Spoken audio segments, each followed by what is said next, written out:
bonsoir ou bonjour si vous nous regardez en podcast. 84e émission déjà, nous nous rapprochons nettement, sensiblement de la 100e que nous fêterons de façon, on va dire, exceptionnelle. Enfin, si ça marche, hein. Probablement avec, en même temps que les 20 ans des éditions Chloé Délices, mais nous avons le temps puisque cela se passera probablement au mois de novembre. Ce soir, comme d'habitude, nous parlerons littérature et puis ce sera le début d'une série de causeries, moi j'appelle plutôt des cours universitaires, au sujet des lettres belges depuis leurs origines, soit l'avènement bien sûr de la Belgique en 1830 et ce sera avec Marc Kageber. Et puis nous aurons un entretien exceptionnel avec l'écrivain féministe philosophe Nadia Gertz, que l'on surnomme parfois la Caroline Fourest belge, etc., etc. Mais pour commencer, comme d'habitude, bien je vous propose de regarder les news. Bonjour, eh bien, je suis ici à Braine-l'Alleud et le bâtiment que vous voyez derrière moi, c'est l'Institut de la Vallée-Bailly. C'est un collège, c'est une école dans laquelle va avoir lieu pour la 4e année consécutive un salon du livre qui s'appelle Elle se livre parce qu'il est fait en l'honneur des femmes. Un salon qui est assez remarquable dans la mesure où, cette fois-ci, il sera parrainé par Armel Job, que nous connaissons bien, c'est un auteur célèbre en Belgique qui vient de sortir un roman très intéressant. Alors, si vous êtes d'accord, on va aller jusque-là, voir un petit peu à quoi ça ressemble. En général, ça se passe très très bien, c'est souvent extrêmement bien organisé, on va le découvrir, et bien sûr, on y retrouvera le stand de Chloé Délices, qui cette année est managé depuis, je crois, la 2e ou 3e fois par notre ami Jean-François Foulon. Alors, suivez-moi.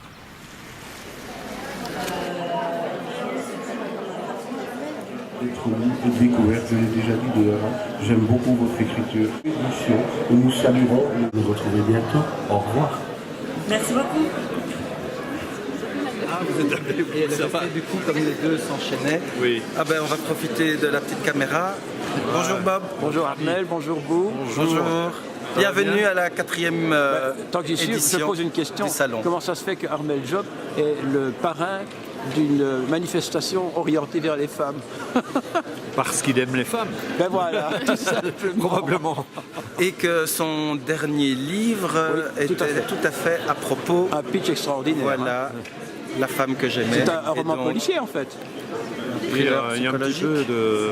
Il y a une énigme, oui. Enfin, Ouais. c'est pas vraiment policier, il n'y a pas de policier dans le...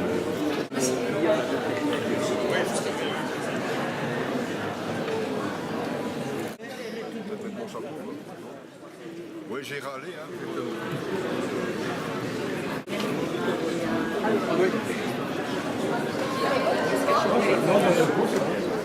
Bon, eh bien voilà.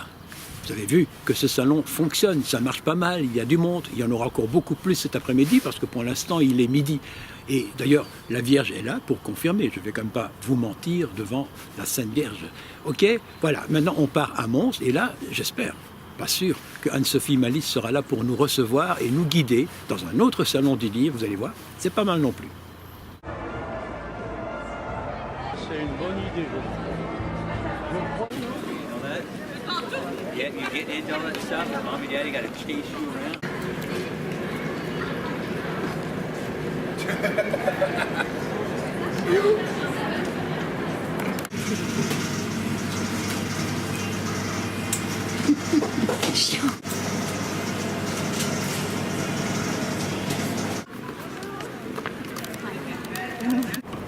Je voudrais venir le voir de face. Ouais.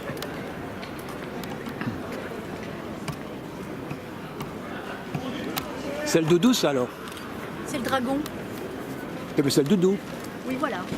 C'est le dragon que Saint-Georges.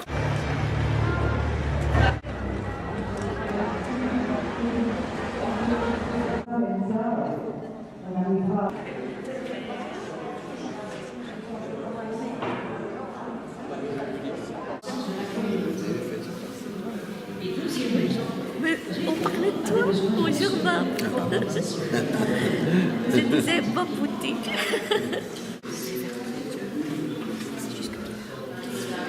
En Allemagne et en Suisse, au XVIe siècle, Bonjour chers amis, je vous retrouve à Mons avec madame Catherine Oquet. Je lis parce que je ne retiens pas tout. Pour avoir quelques informations sur le salon qui se déroule juste derrière nous, qui s'appelle Enolivre. Est-ce qu'on peut avoir quelques petites informations là-dessus? Oui, ben voilà, donc c'est un nouveau salon qu'on vient de lancer, c'est la première édition. Et donc c'est un petit peu le petit frère du salon Mons-Livre qui se déroule au mois de novembre. Et donc ici, on s'est recentré donc de 1 sur la place de Mons, puisque c'était une demande des auteurs montois. Et donc voilà, on a rencontré leurs souhaits en revenant sur la place de Mons. Et cette année-ci, nous n'avons que des auteurs montois, donc soit nés à Mons, soit hors Mons, mais qui ont écrit sur Mons. C'est pas la première fois qu'il y a un salon ici. Hein? Non, non, il paraît qu'il y a quelques années, il y avait un salon du livre ici. Il y a 5 ou 6 ans, voilà. on y était. Voilà, c'est ce qu'on m'a dit, oui. Ouais. Ça se déroule une seule journée? 2 jours? 2 jours, aujourd'hui et demain. Aujourd'hui et demain. Tu n'étais pas une spécialiste en tant qu'éditrice pour parler de toutes les communes du Grand Mons. Tu as fait toute une série, hein? Oui, c'est une série qui est en cours. D'ailleurs, début 2019, il y aura une édition encore qui sortira sur la commune d'Yon. Effectivement, ça permet aussi de favoriser tous ces échanges entre communes. Tu en as déjà fait combien? Ce sera la 7e édition. Voilà. Et chaque fois une commune bien déterminée. Une commune bien déterminée. Donc ça avance. Oui. Il y en a 18, donc on a du pain sur la planche. Et c'est prévu pour quand? Début 2019. Ah, donc il y a parce qu'on a quand même un autre. Oui. Parce que bon, de 1, ça prend énormément de temps de recherche. J'ai un historien qui fouille les archives de l'État, de l'État, qui fouille les archives de la ville de Mons. Et puis on va à la rencontre des gens, parce que le but c'est aussi de vulgariser un peu l'histoire des communes. Et donc on va recueillir des témoignages, on recueille des documents. Et donc ça prend un temps. Puisse intéresser voilà, un tout le monde. maximum Et effectivement, c'est une collection qui marche très très bien. Actuellement, c'est entrée libre. Pour les éditeurs aussi ou bien Oui, ici, voilà, comme c'est un partenariat avec la ville de Mons, ils nous mettent effectivement la salle à disposition, ce qui permet aux auteurs aussi d'avoir la gratuité, aussi bien que les visiteurs. On a eu un partenariat avec la bibliothèque aussi du réseau public montois. La bibliothèque qui se trouve juste là juste derrière vous. Oui. Et donc là, ce matin, il y avait aussi un apéro 100% montois avec la sortie du livre Eiffel. On a un griteur qui fait le tour de la ville et qui explique aussi des anecdotes littéraires. Donc on a vraiment aussi voulu un partenariat culturel.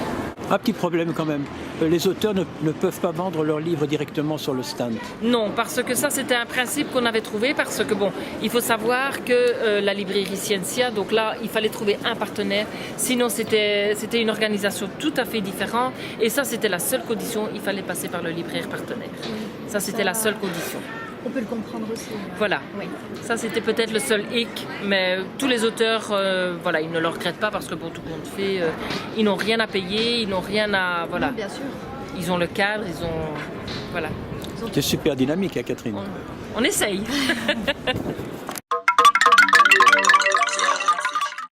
Marc Herman est certainement l'un des humoristes belges les plus connus en francophonie, un peu moins en France, et ce pour de multiples raisons. Tout d'abord, il dure depuis 40 ans. Ses sketchs sont belgeo-belges, parfois certes difficiles à comprendre, outre qui est vrai. Il n'a jamais parlé politique et ses gags, dont certains sont devenus cultes, peuvent être vus et revus 20 ans après, tout simplement parce qu'il ne les associe jamais à l'actualité. Un peu dans la lignée de feu Stéphane Stiemann. Alors, qui ne connaît Luc Guéric, son épouse Voleke, son beau-frère, quel imbécile celui-là, son épouse acariâtre Héradine, en fait, toute une galerie de personnages mythifiés à la télévision, que ce soit à la RTBF, sur RTL et même sur France 3.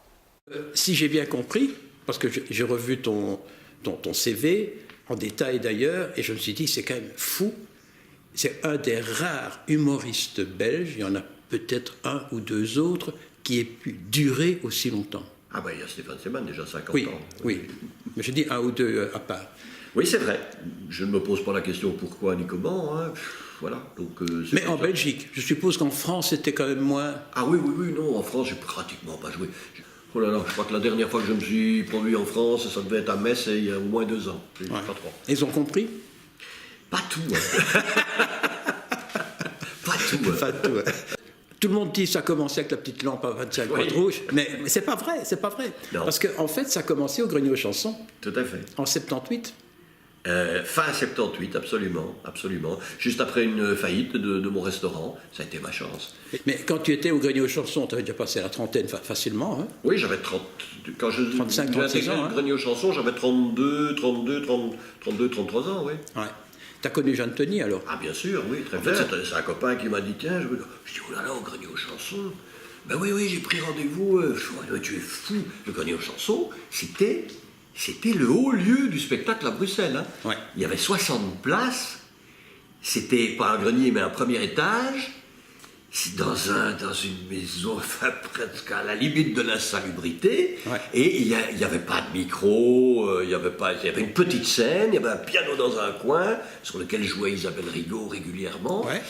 Et puis, il y avait un projecteur de poursuite dans le fond de la salle, qui n'était autre qu'une ampoule de 100 watts dans une caisse en carton avec un trou devant. C'était fantastique, c'était fantastique. Et j'ai commencé là avec Claudie Claude. Mais tout le monde est passé là. Claudie Claude, entre autres. Oui, oui. Mais... Qui est qui? C'est Morane, maintenant. C'est Morane. Bon, ça, c'est 78. Hein. Mais alors, le vrai démarrage, c'est quand même la petite lampe rouge. Chers téléspectateurs, bonsoir.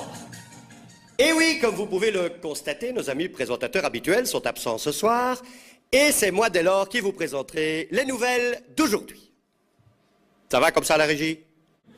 Dès que la lampe rouge s'allume, je suis sur antenne et je dis mon texte. C'est ça, celle-là. Donc dès qu'elle est allumée, je suis sur antenne et je dis mon texte.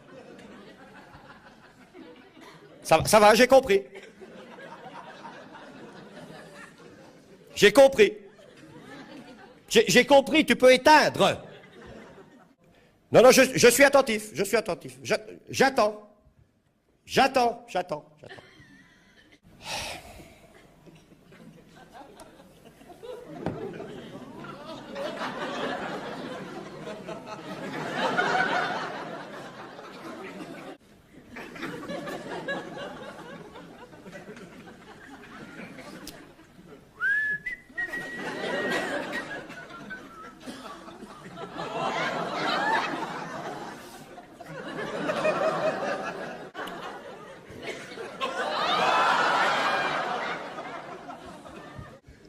Bonsoir. Chers téléspectateurs, bonsoir. Chers spectateurs, bonsoir.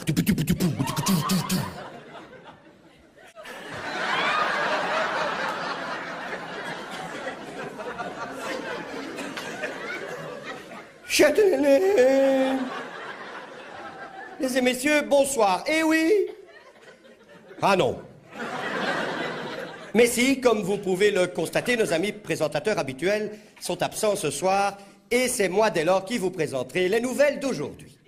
Et tout d'abord en sport politique intérieur, les rapports entre la droite et la gauche semblent se centrer sur le sujet brûlant du jour et cette nuit. Du jour. Point. Et cette nuit, virgule, ce n'est qu'à l'aube, virgule, qu'une solution qui est complètement illisible. Et l'on pourrait se demander où est la solution, point d'interrogation. Et l'on pourrait se demander où est la solution, point d'interrogation. Mais tout de suite le sport en images.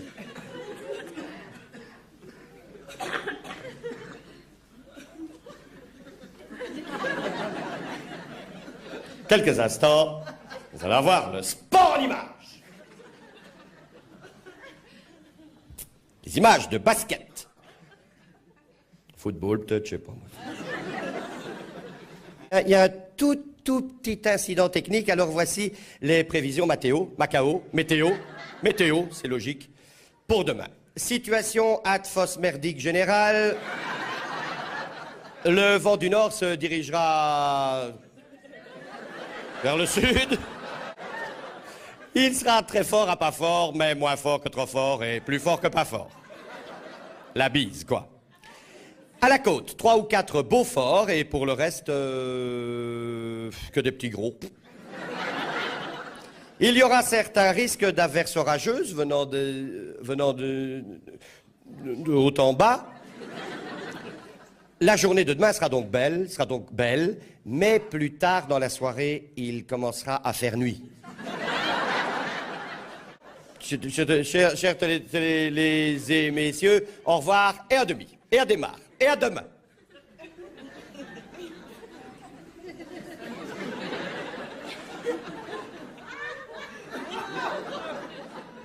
Au revoir et à demain.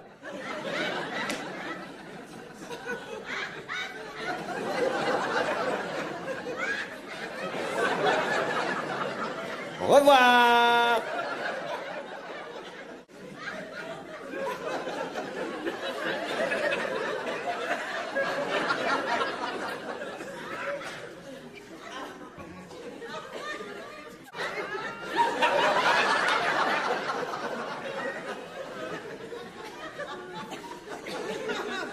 Coupe la lampe.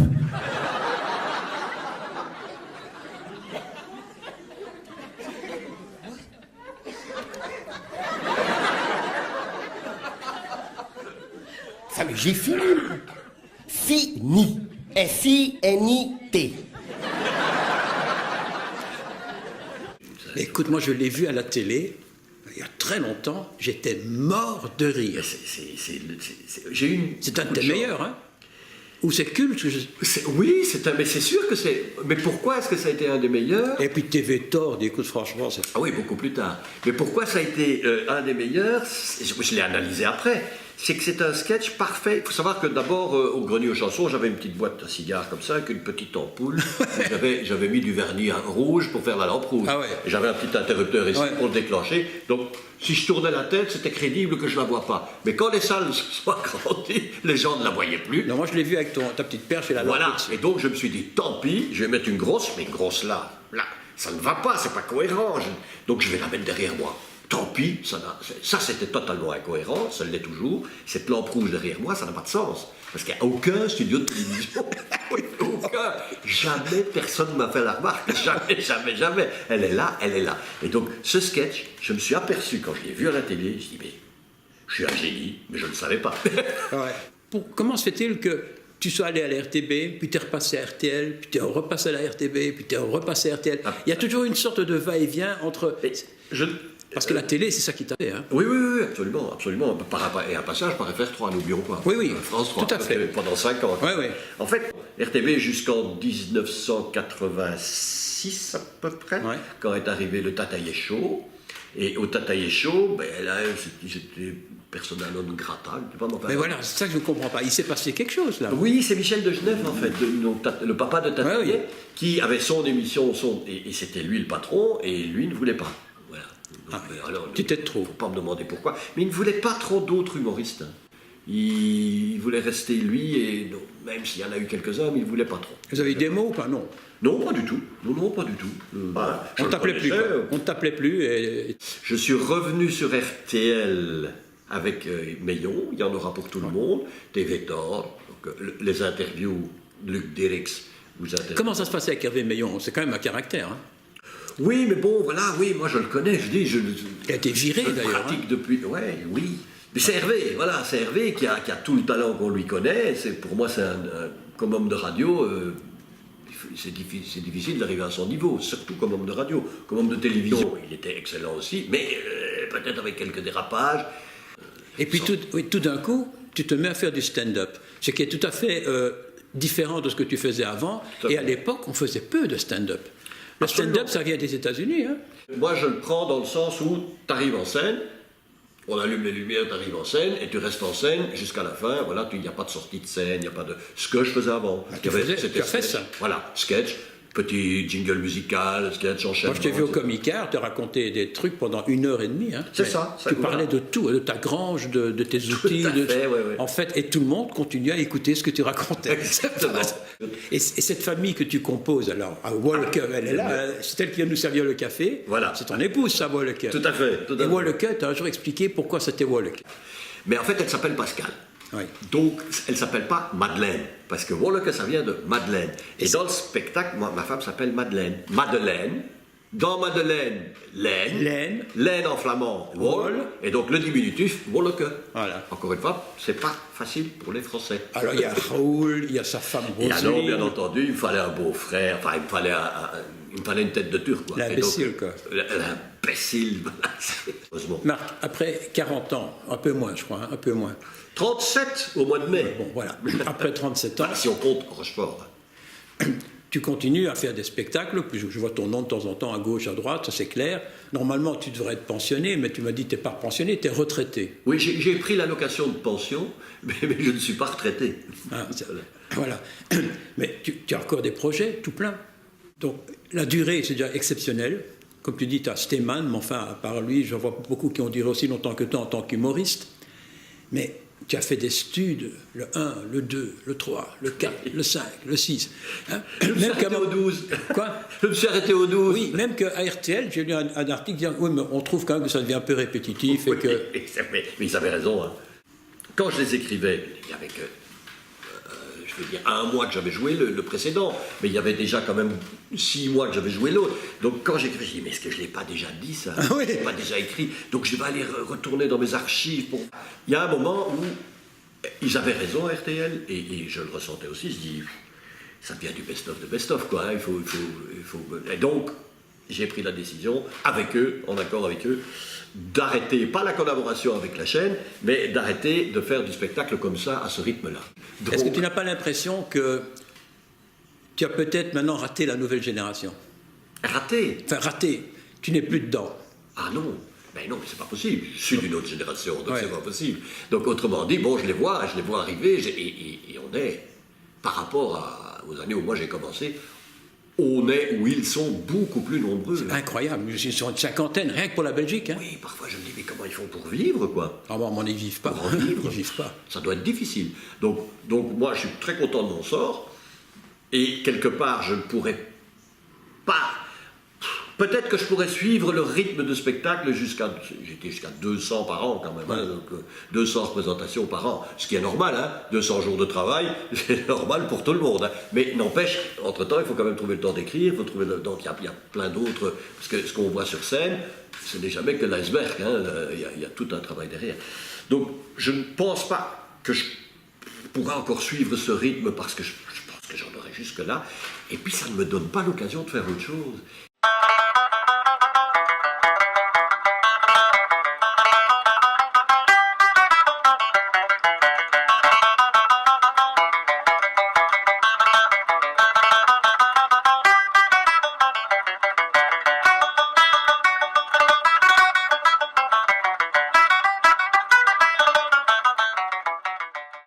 Écrivain, philosophe, enseignante, militante laïque, elle participe à de nombreux débats télévisés pour défendre ce qu'elle appelle les valeurs humanistes. Bien sûr, je veux parler de Nadia Gertz.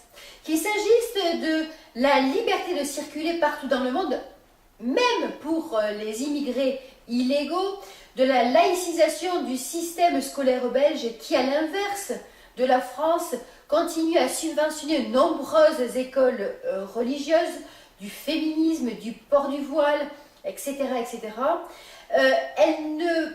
Elle n'a pas de réponse simpliste, mais elle déblaye le terrain, elle propose une autre réflexion que celle donc envoyée par des médias qui sont encore trop politisés en Belgique.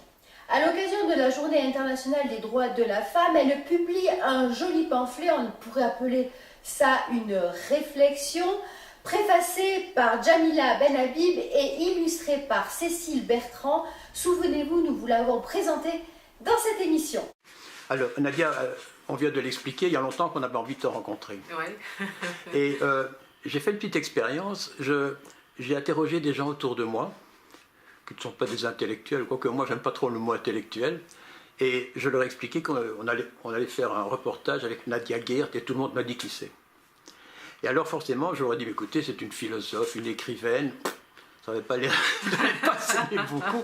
Mais quand je leur ai dit qu'elle faisait les débats à la RTB sur des sujets d'actualité, et que c'était celle qui avait les cheveux rasés, tout le monde a su qui c'était. Ah oui, ça c'est marrant, ça, oui. Alors, si je te dis que certains te considèrent comme la Forest belge, qu'est-ce que c'est? Ah, pour moi, c'est un très beau compliment, en fait. Et c'est très amusant parce qu'en fait, ceux qui me considèrent ou qui me disent, ça m'arrive, hein, que des gens me disent « Ah oui, pour moi, vous êtes la Caroline Forest belge », c'est parfois dans leur tête un compliment, mais parfois c'est aussi une insulte. Oui, enfin bon, peu importe. On vit tous avec des caricatures. Hein. Oui. Mais alors, tu es libéral, laïque, bien sûr. Oui, bien sûr. Est-ce que tu es franc-maçonne? Oh, ça, je trouve que c'est une question tout à fait personnelle. Je trouve que ça, c'est vraiment du domaine de l'intime, mais je vois pas très bien d'ailleurs en quoi ça peut influencer. Ni pour ni contre. Hein. Moi, c'est des choses qui m'intéressent. Disons, tous ces mouvements d'idées qui s'intéressent au progrès humain sont des choses qui m'intéressent. Et en même temps, je trouve, j'ai l'impression, d'après ce que j'en sais, que ce sont des choses tout à fait de l'ordre du parcours individuel, qui n'ont pas nécessairement à être publiquement.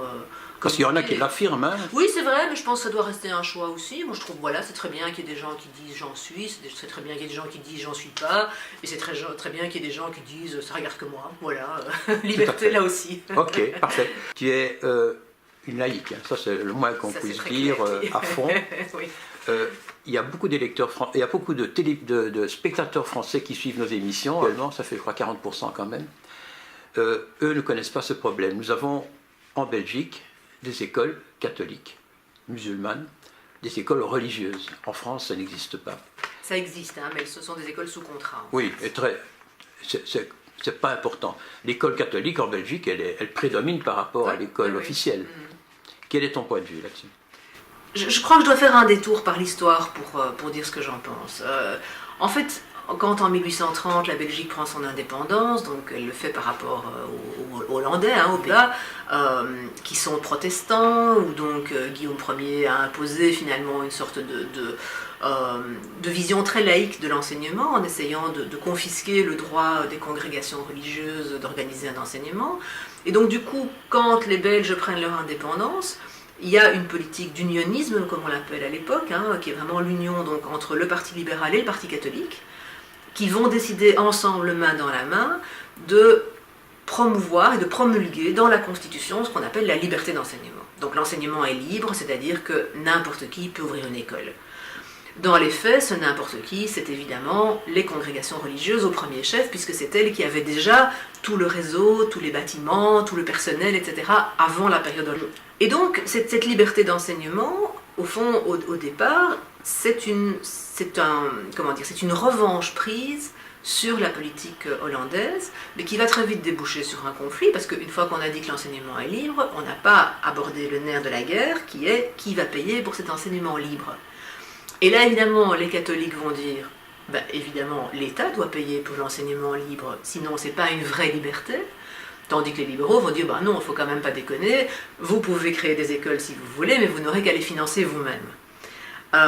Et donc, j'en viens à mon point, c'est-à-dire que pour moi, il y a une véritable entourloupe ou une manœuvre habile par laquelle le Parti catholique a réussi à faire passer l'idée que la liberté d'enseignement allait nécessairement avec un financement public d'un enseignement confessionnel.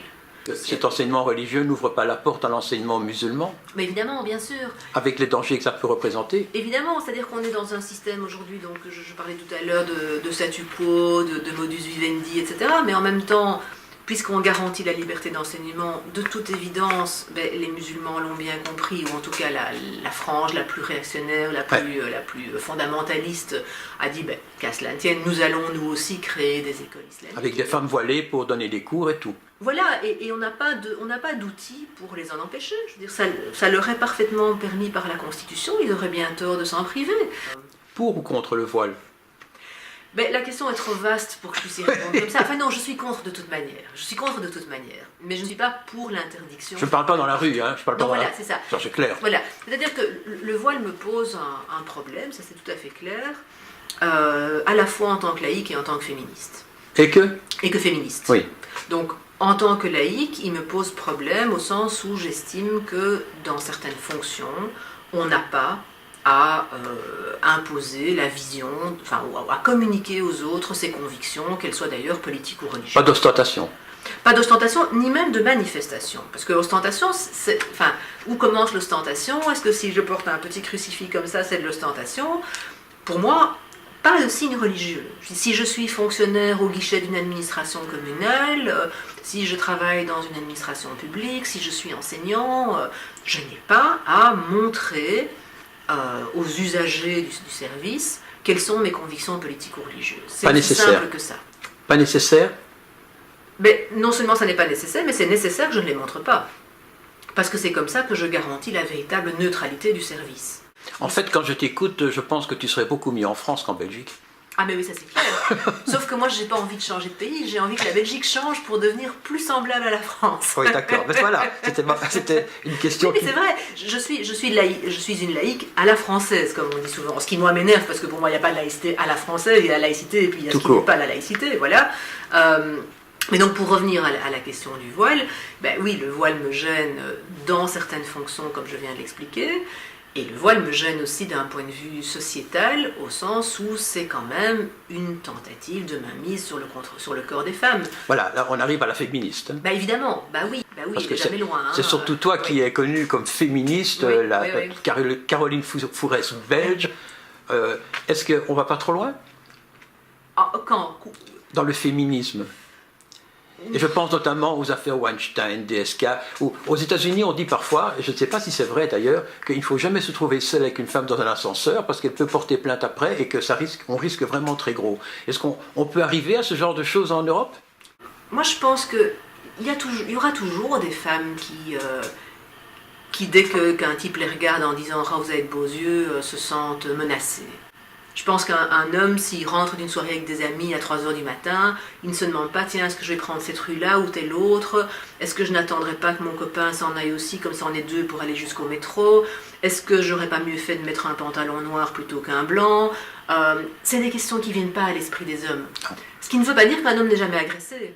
Non, bien sûr. Mais un homme n'est jamais agressé par un groupe de femmes parce qu'il est un homme. Tu vois, je rêve de ça depuis longtemps, mais ça m'est jamais arrivé. Je te souhaite que ça t'arrive, comme ça tu en rêveras peut-être un peu moins. Mais c'est ça, je crois, qui mérite d'être exprimé et qui devait à un moment donné être exprimé. Moi, je suis pas du tout une puritaine et je trouve que mai 68 c'était formidable. J'ai rien contre le fait qu'on ait des relations sexuelles hors mariage, à 2, à 3, à 4, à 15, du même sexe, de l'autre sexe, etc. Enfin, tout ça, ok, aucun problème. Mais dans le respect mutuel. Maintenant, la dernière question, parce qu'on pourrait continuer indéfiniment. Oui. Hein, mais moi, je trouve ça passionnant. Hein, passionnant. La dernière question, est-ce qu'on peut rire de tout? Alors, moi, je crois qu'idéalement, oui, on doit pouvoir rire de tout. Tu sais à quoi je fais allusion, hein? Ça peut être à plein de choses. À l'aune. Alors à l'aune. Oui. On peut rappeler ce qu'elle a dit. Alors oui, Laura Lone, bon, elle est sur scène, elle est à Paris, elle fait bon, Laura Lone, elle est géniale, cette bonne femme. Ouais. Franchement, moi je suis bluffée, quoi. Je trouve qu'on a besoin de gens comme elle, et donc elle sort des horreurs tout le temps. Ouais. Ça, il faut commencer par le dire, sinon on comprend rien. Donc tout son core business, c'est de dire des horreurs, avec un petit air de Sainte-Nitouche aussi. Et à un moment donné, parmi toutes ces horreurs, elle dit, bah tiens, quelle est la différence, ou quel est le point commun, pardon, entre un juif et une paire de baskets? Elle répond, il y en a moins en 45 qu'en 40. Ils ont voulu aller au CSA pour ça. Hein.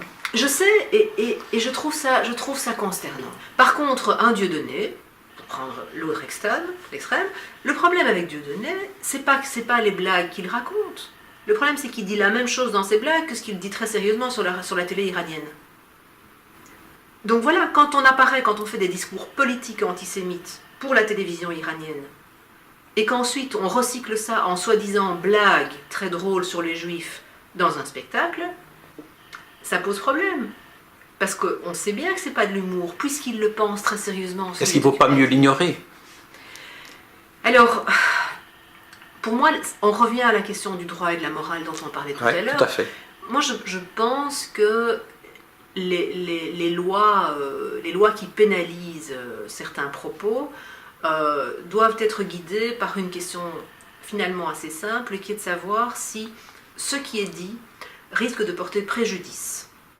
Non, pour moi, il ne faut aller devant un tribunal que si on estime vraiment que cette chose dite risque de nous porter préjudice. À noter que cet entretien nous a paru si intéressant que nous en avons fait une émission de 23 minutes que vous pourrez regarder dans son intégralité via notre chaîne YouTube. Alors vous connaissez désormais la formule, vous allez sous Google par exemple, vous tapez Actu TV, Nada Gertz et vous aurez les deux versions, version courte que vous venez de voir et version longue de 23 minutes. Le CSA, vous connaissez tous, c'est un organisme chargé de contrôler et de vérifier tout ce qui est diffusé par les médias en Belgique. C'est le Conseil supérieur de l'audiovisuel. Alors, tous les médias, bien sûr, mais Actu TV compris. Comme il y a eu pas mal de mouvements ces derniers mois, par exemple, RTL, le groupe RTL Belgium dégraisse et renvoie une petite centaine de collaborateurs, ou même la RTBF met certains de ses animateurs au placard pour des raisons politiques, eh bien Bob Boutique a demandé à être reçu par le directeur de cette institution, Bernardo Herrmann. Alors vous connaissez notre devise, impertinent mais juste. Le CSA, pour Conseil supérieur de l'audiovisuel, fonctionne un peu comme son homologue français qui porte d'ailleurs le même nom. C'est un organisme indépendant du pouvoir exécutif, donc d'un ministre quelconque, mais subventionné par la Fédération Wallonie-Bruxelles pour les Français, c'est la francophonie belge. Alors son rôle, vérifier si tout ce qui est diffusé par les médias, mais dans l'ensemble, donc les radios, les télés, la presse, Internet, etc., respecte bien les règles définies par la loi. Donc il ne s'agit pas de censure, mais de contrôler les règles déterminées par le législateur. Et ces contrôles peuvent aller jusqu'à la fermeture d'un émetteur, comme tout récemment la radio libre Charlemagne à Liège, ou la mise en retrait d'un animateur, comme cela vient de se passer tout récemment pour une émission de la RTBF. C'est un cas très médiatisé, ça date d'il y a quelques mois à peine, puisque Benjamin Maréchal de Vivacité a été mis en vacances, en disponibilité, parce que son émission, c'est vous qui le dites, était considérée, à tort ou à raison, comme trop populiste. En fait, c'est une émission qui donnait une parole libre aux éditeurs, dont tout le monde intervenait par téléphone, et elle était considérée par la rédaction de l'information comme trop populiste. Populiste, populaire, et bien voilà, ce sont les nouvelles dénominations ou injures inventées par certains politiques pour faire taire les gens qui osent parler vrai et raconter leur vécu. Alors c'est une question que nous avons posée au directeur du CSA, Bernardo Herrmann. Il est de notoriété publique qu'il y avait une opposition entre les gens de l'information et Vivacité, du moins lui qui animait cette émission. C'est incontestable. Ils ne se parlaient même plus en se croisant dans les couloirs. Donc il faut croire qu'il y avait des problèmes. Les gens de l'information estimant d'ailleurs qu'il n'y a que eux, en tant que journalistes, qui ont le droit d'évoquer des problèmes journalistiques et pas d'autres personnes. Enfin, soit. Et alors, quand je vois les articles qui paraissent dans la presse, on nous signale que la RTBF a quand même pris une décision qui est celle de demander à quelqu'un d'autre de remplacer Benjamin Maréchal, mais cette émission restant indépendante va être quand même chapeautée par maintenant un journaliste qui va choisir les thèmes. Donc ça veut dire qu'en gros, on ne pourra plus parler dans cette émission que des thèmes choisis par les gens de l'information. Donc quelque part, ils ont gagné. Est-ce que le CSA a un avis à donner là-dessus ou bien c'est toujours à l'instruction? Donc l'affaire est à l'instruction, ça c'est clair. Le CSA ne se positionne pas par rapport à la RTBF. La guerre d'information, la guerre éventuelle, parce que voilà, je ne suis pas censé connaître ces éléments-là. Le CSA n'a pas à se positionner par rapport à d'éventuels conflits, litiges internes entre différents secteurs de la télévision. Je suis arrivé à la RTBF dans le début des années 2000, il y avait encore des gens qui avaient 55, 60, une certaine vision du service public, une certaine vision de l'administration. Et au final, ces gens, par le jeu des pensions, parfois par le jeu des décès, ont quitté la maison. Finalement, je compte sur les doigts d'une main, peut-être même pas, les gens qui étaient là le premier jour où je suis arrivé à la RTBF. Donc il y a un vrai renouvellement de génération. Sans doute que ça a un peu fait évoluer le ton, enfin ça a fait évoluer le ton. Et puis il y a eu des changements de direction aussi. On a un moment à la radio récupéré des directeurs qui venaient de la maison d'en face d'RTL. Alors beaucoup ici ont crié au loup, le loup dans la bergerie. Mais non, c'était aussi l'apparition de gens qui étaient des vrais professionnels des médias et qui n'étaient pas des professionnels de l'administration. Donc il y a deux éléments, le renouvellement de génération et puis l'arrivée de gens de médias et plus des gens de postes ou de jeux de pouvoir. Alors il y a aussi un changement de ton au niveau de la politique de la maison, mais de la politique générale. Tout un temps, il fallait tout traduire. Par exemple, un quartier d'immigrés, c'était un quartier défavorisé. Le foulard, c'était des signes ostentatoires religieux. On ne pouvait pas parler de l'islam, etc. Et dans ton émission, on aborde vraiment tous les problèmes, mais comme on les aborde dans Facebook, c'est-à-dire avec la liberté de parole des gens, parfois extrémistes, parfois pas. Et est-ce qu'on ne va pas te cataloguer de populiste ?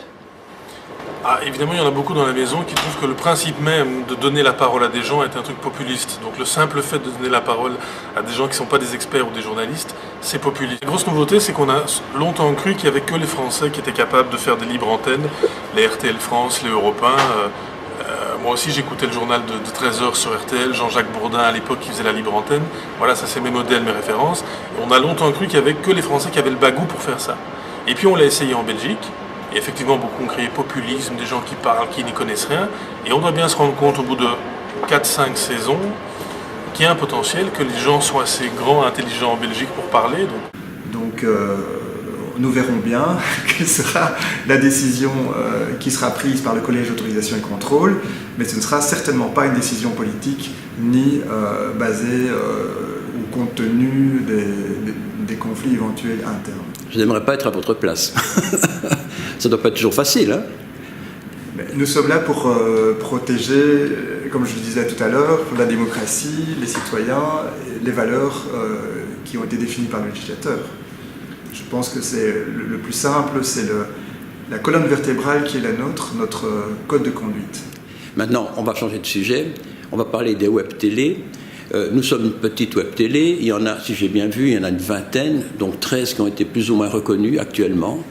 On va peut-être entrer dans ces 13, et faire la 14e, j'en sais rien. C'est un phénomène nouveau pour vous, non ? J'ai lu que les 13 TV, les 13 web télé que vous avez actuellement répertoriés, ensemble, formaient environ 380 heures d'émission sur l'année, ce qui représente en fait le quota d'une télé régionale. Ça montre que, effectivement, ce nouveau mode de diffusion, je veux dire, est véritablement un créneau qui intéresse, je veux dire, le public, qui se diversifie dans ses modes de consommation, ça c'est sûr. Avec 27 personnes, vous ne pouvez pas contrôler tout ce qui se diffuse dans le pays, c'est impossible, y compris dans la partie francophone. Donc je suppose que vous le réagissez surtout sur plainte. Alors, il y a deux actions possibles, effectivement, deux modes de procédure, deux modes d'approche. La première, c'est celle que vous avez citée, c'est les plaintes. La seconde, ce sont les contrôles que nous faisons annuellement. Ah, vous faites Donc, chaque année, nous prenons des échantillons, on prend 1 semaine, 2 semaines d'émissions, et donc on regarde, nous avons tout un team, toute une équipe de monitoring qui regarde heure par heure si effectivement les obligations sont rencontrées, et donc ça donne lieu à un rapport qui est présenté devant le collège, qui décidera si effectivement les infractions, je veux dire, relevées sont vénielles, graves, appellent une sanction. Suite éventuelle, une sanction, un avertissement, une amende, des choses. Ma dernière question, est-ce que la télévision est appelée à disparaître ? Ah, je n'ai pas de boule de cristal, comme on dit souvent, c'est un cliché. Elle est peut-être amenée de toute façon à évoluer, ça c'est sûr. La télévision de papa, eh bien, il y a de moins en moins de papas qui la regardent comme telle. Et les jeunes de moins en moins. Jeunes de moins en moins. Donc effectivement, je crois qu'il y a là aussi un dialogue à intensifier. On voit bien, je veux dire, certaines initiatives du côté de la RTBF, Tarmac, etc. On sait aussi que c'est un créneau extrêmement difficile à capter, mais faire participer les jeunes à, je veux dire, la création et au développement de leur télévision à eux, ça, je crois que c'est véritablement une bonne manière d'évoluer, une bonne manière de les impliquer. Brice Depasse, c'est pour ainsi dire Monsieur Radio Nostalgie. Il y présente des émissions depuis près de 20 ans et certains diront qu'il fait partie des meubles d'ailleurs qui ont été déménagés à de nombreuses reprises. Alors Brice, c'est la story, pop culture, ce sont des émissions quotidiennes qui parlent de l'histoire du rock et désormais également de cinéma et de BD. C'est également un écrivain et l'un des créateurs en juin 2005 du blog Lire est un plaisir qui recense environ 150 livres par an et compte désormais 4 millions de visiteurs. Bon, Brice, je suis chaque fois stupéfait quand j'arrive ici, parce que je trouve que c'était remarquablement beau. Alors ça a été pensé par notre grand patron, Marc Vossen, il a mis un an à travailler ce projet avec des architectes d'intérieur et les gens de la technique ici, et c'est vrai que c'est lumineux, c'est spacieux. Ça a de la gueule, hein, franchement. Et puis ça n'arrête pas de grandir aussi. Hein, quand on regarde le Sims que j'ai fait ce matin, quand même, vous êtes pas mal positionné. Hein, vous êtes 4 dans un mouchoir de poche. Bon, Vivacité est en tête pour l'instant, et puis Bel RTL. On est juste derrière eux, en fait. Vous êtes juste derrière. On est deuxième à moins d'1% de part de marché, en fait. Ça fait quand même 5 à 600 000 auditeurs par jour, ça. Hein. Oui, on a plus de 510 000 auditeurs quotidiens, en fait. Donc, qui nous écoutent plus de 3 heures en moyenne. Ah bon. Donc, ça veut dire qu'il y a des dizaines de milliers de gens qui nous écoutent 7, 8, 10 heures par jour. Alors, ce qui m'amuse, c'est qu'en arrivant ce matin ici, je roule en voiture, j'entends de Jonker sur Bel RTL qui parle à... Il va présenter sa story. Mais la story, c'est toi, depuis 15 ans. Oui, depuis plus de 15 ans, non, ça fera bientôt 20 ans, quasiment une génération. Ouais, c'est quelque part, c'est plus qu'un compliment, ça veut dire que Tout à fait. Je fais partie de la vie quotidienne, en fait, des Belges, à tel point que finalement, cette petite histoire, cette story, c'est devenu un mot. Une référence. Oui, un nom commun. Voilà, exactement. Mais non, ça fait presque 20 ans que tu fais ça. Ça fera bientôt 20 ans, oui, tout à fait. Et chaque fois, tu racontes des histoires sur la pop rock, Alors, c'est sur la musique, et puis ça s'est élargi, ça fait maintenant 7 ans qu'il y a une séquence supplémentaire où je parle également du cinéma, de la télé, de la BD, de la littérature populaire, tout ce qui englobe d'une manière générale la pop culture. Et tu en sors des bouquins. Et j'en sors aussi des bouquins, oui, donc là ça commence à faire beaucoup, là, hein. C'est le 7e qui vient de sortir, et puis alors il y a un scoop, il y a une bande dessinée, puisque la story va devenir une bande dessinée également, qui va être publiée de manière hebdomadaire et puis en album, chez un grand éditeur, chez un très grand éditeur historique et belge. Il n'y en a pas 36 000, hein, c'est Casterman. C'est l'un d'eux, c'est l'un d'eux. Forcément. Alors il y a autre chose que j'ai vu, et ça m'a vraiment impressionné. Peut-être autant d'ailleurs que ta présence dans Nostalgie depuis je sais combien de temps. Tu as un blog qui s'appelle Lire est un plaisir. Et j'ai remarqué que vous êtes à plus de 4 millions de visiteurs. Alors là, je suis sur le cul. En fait, c'est 4 millions de visiteurs qui se sont faits très rapidement à la création en 2005. Tout ça est né d'une séquence du journal parlé de Nostalgie, où une fois par semaine on recevait un auteur, puis après j'ai conseillé un livre par semaine, puis ça a été tous les jours dans la matinale, et puis notre webmaster qui est qu'on surnomme toujours la taupe puisqu'il creuse le web, lui est arrivé avec quelque chose qui n'existait pas dans le monde francophone. Il faut bien se remémorer, en 2005, podcast, ça voulait rien dire. Exact. Et il dit, et si au lieu de ne garder que 30 secondes de ton interview, on publiait toute l'interview? Généralement, ça faisait 15-20 minutes. Et on a publié ça sur Internet sans trop savoir à quoi ça allait ressembler. Donc, chez Skynet, qui à l'époque avait la structure pour le faire. Et c'est devenu quelque chose d'absolument fou, puisque comme ça n'existait pas, tous les Français, les Canadiens, enfin tous les francophones dans le monde se sont mis à venir écouter. Là, on parle de l'audio. Mais alors, j'ai vu que tu as fait sur Liberty TV, là, ça m'a fort étonné aussi, tu as fait de la littérature quelque part, en tout cas de l'information littéraire, ça c'est clair. Ça, mais Liberty TV, c'est comme une télé de voyage. Oui, mais le grand patron était un fan de littérature. Encore maintenant. Et on sait, ben non, puisque malheureusement la chaîne a fermé. Hein. Oui, c'est ça. Depuis quand?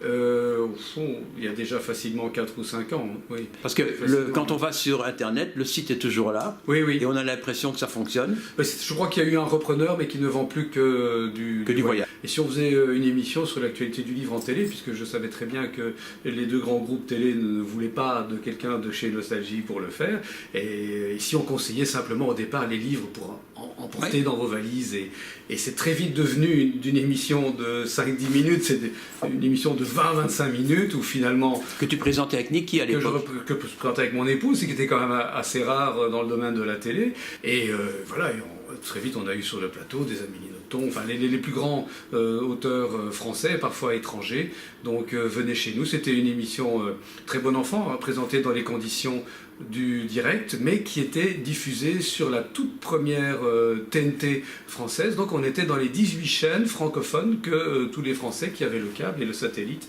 avaient. Donc finalement, ça avait de nouveau une portée qui dépassait largement les frontières. Et ça ne te manque pas? Non, parce qu'il y a tellement à faire. On fait tellement. C'est vrai qu'avec ta story et tout, Voilà, je suis passé de ça. Maintenant, je fais de la fiction aussi en dehors de Nostalgie. Donc, je suis très occupé. Là, j'ai écrit 2 one-man shows qu'on va bientôt voir sur scène, qui ne sont pas interprétés par moi, mais par d'autres. Et on peut savoir qui, vous n'êtes pas encore? Oui, alors le premier, c'est celui d'Olivier Duroy, qui anime donc le Réveil du Roi. Énergie, sur Énergie. C'est le même groupe, en fait. Je coécris avec lui, oui, c'est ça, oui. Sans savoir que ça faisait écho avec ma précédente vie, puisque j'ai été le producteur d'une dizaine de grands humoristes belges dans les années 90. Et donc, ça me renvoyait à ce que j'ai vécu de l'envers du décor, à être là pendant des dizaines de soirées, à voir le même spectacle, mais avec des publics différents, qui riaient de manière tout à fait différente si on était le dimanche après-midi ou samedi soir, si on était à Liège, à Charleroi ou à Bruxelles dans tel ou tel théâtre. C'est tellement vivant à voir, et puis c'est un tel plaisir d'entendre les gens rire, qu'ils soient 100, 1000 ou qu'ils soient 2000 dans une salle, que je me suis risqué dans cette aventure. Donc tu vas en faire 2. Et il y en a un autre que j'ai écrit et qu'on va commencer à voir, et qui est beaucoup plus spécifique, puisque celui-là est donné par notre grand patron Marc Vossen, où là, lui, il a une perspective qui est tout à fait différente. C'est lui-même qui va présenter? Oui, c'est lui-même, donc il se lance dans le spectacle. Qui se lance quelque part dans le spectacle, mais c'est ce qu'on appelle aujourd'hui des showférences. Donc c'est entre la conférence et le show, où il explique ce que c'est qu'un mauvais manager, et il y a toute une série de portraits bien typés qui vont de Donald Trump à Louis de Funès, qui incarnait vraiment le très mauvais manager colérique. C'est pas son cas, parce que lui, depuis qu'il a repris Nostalgie, ça se développe. Hein. C'est là où on a une culture d'entreprise qui est quand même très très très différente.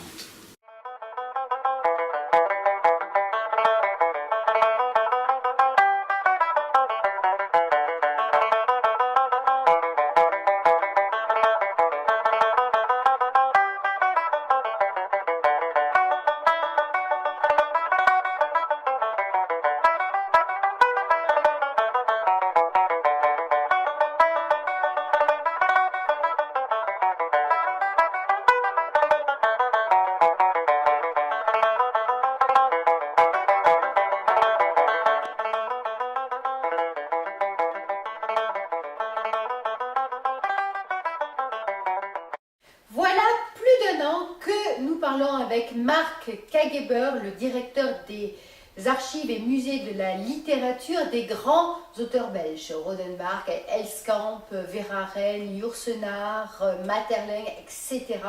Autant d'auteurs, de célébrités qu'on prend souvent pour des noms de rue ou dont on connaît simplement 1 ou 2 titres qu'on a pour la plupart du temps jamais lus. On va donc poursuivre, mais auparavant recadrer en demandant à notre chroniqueur émérite de synthétiser l'histoire de cette littérature belge en la décrivant au travers des grands courants littéraires qui la constituent. Alors, on va parler des écrivains naturalistes, romantiques, réalistes, symbolistes, etc. Alors, papier, crayon, vous êtes prêts? Attention, ça comptera pour l'examen final. À partir de la défaite ou de la victoire de Waterloo, selon le point de vue qu'on prend, de la bataille de Waterloo, et du congrès de Vienne, se met en place une Europe des rois, une Europe de l'Ancien Régime transformée, au sein de laquelle les littératures européennes vont prendre une dynamique très particulière, la nôtre incluse.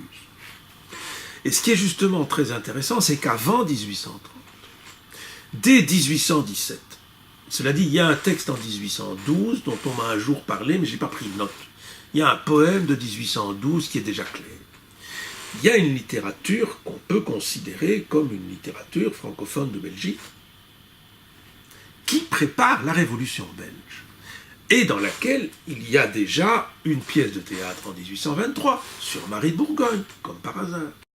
Sur le XVIe siècle, c'est-à-dire les gueux de mer et les gueux de bois. Bon, donc, il y a en plus toute une réflexion.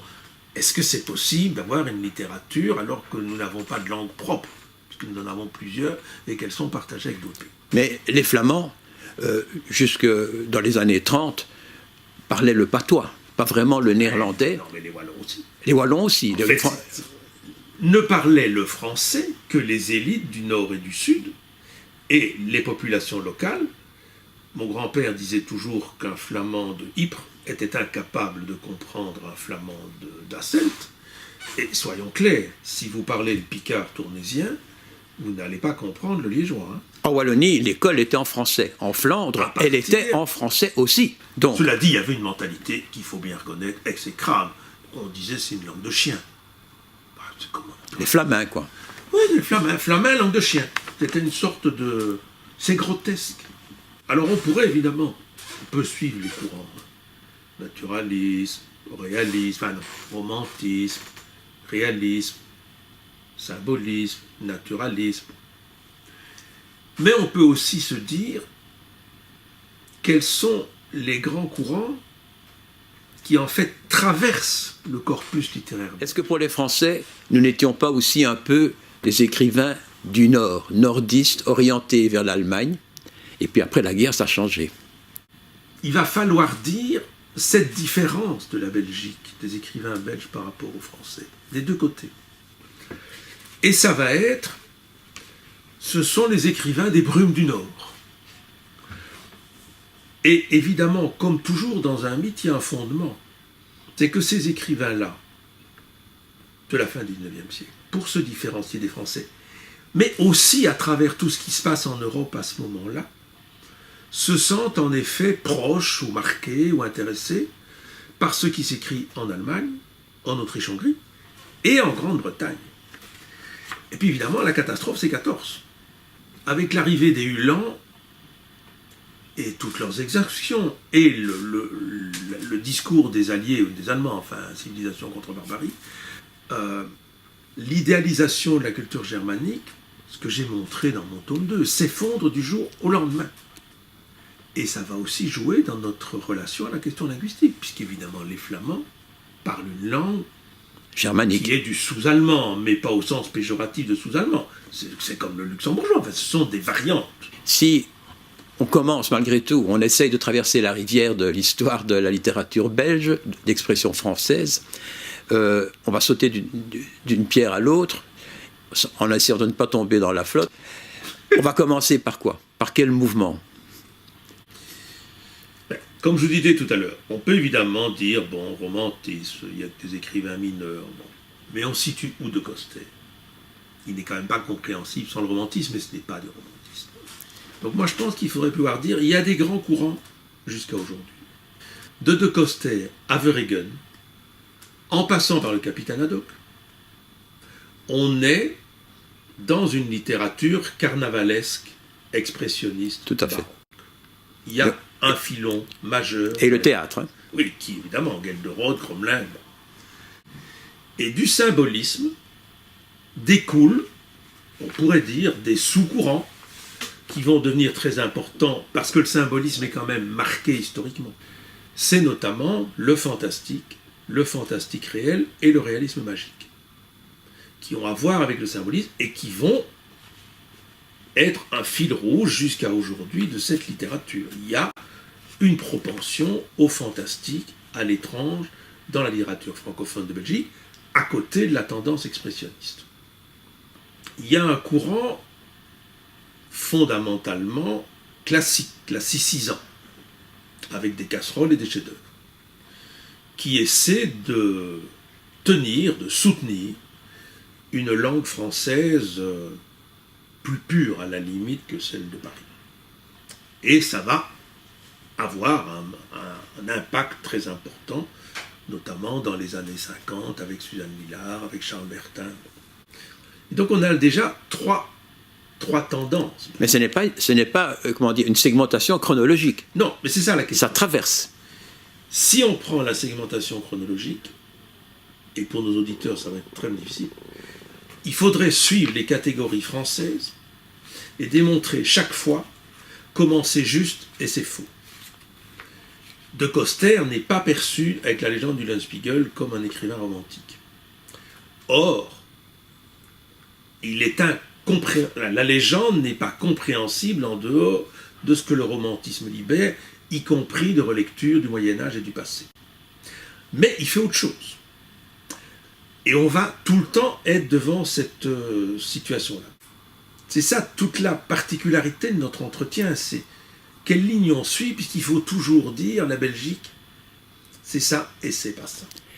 Personnellement, je pense que le plus simple, c'est de faire une succession chronologique.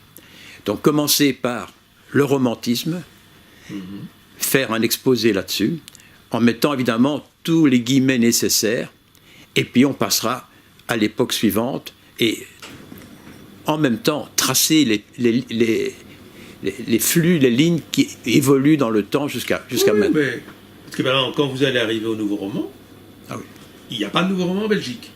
Bon, alors, on commencera par le romantisme.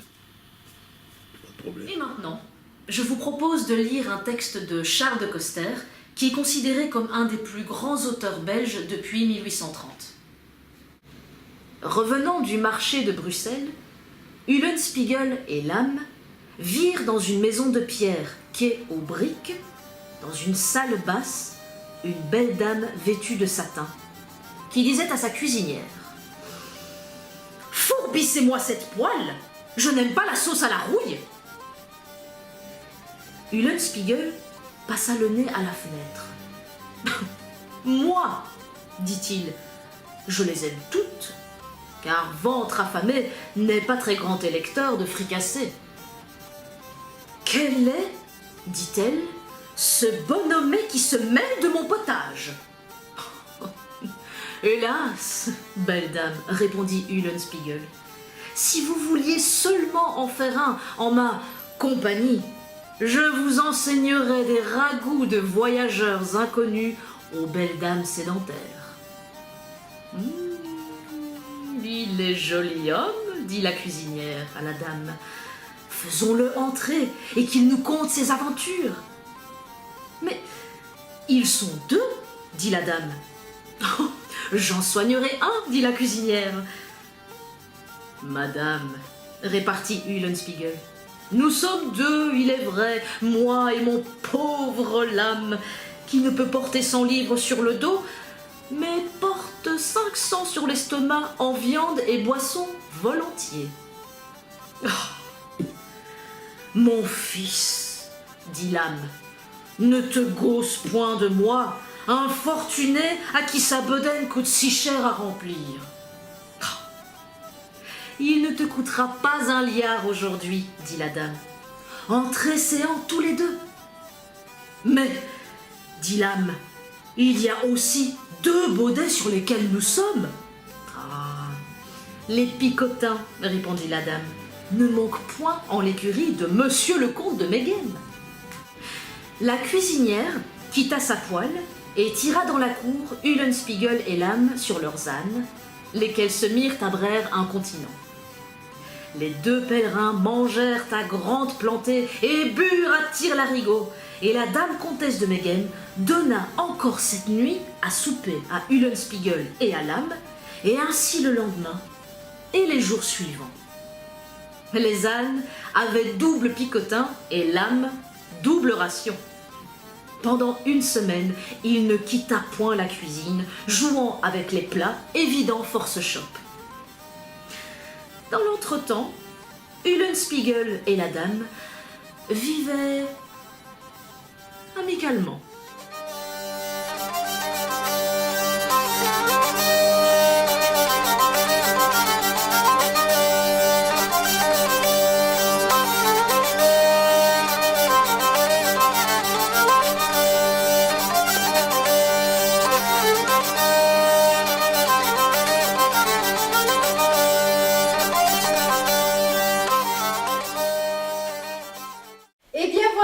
Ce 84e numéro d'Actu TV est déjà terminé. Le 85e aura lieu le dimanche 8 avril à 20h précise, bien sûr.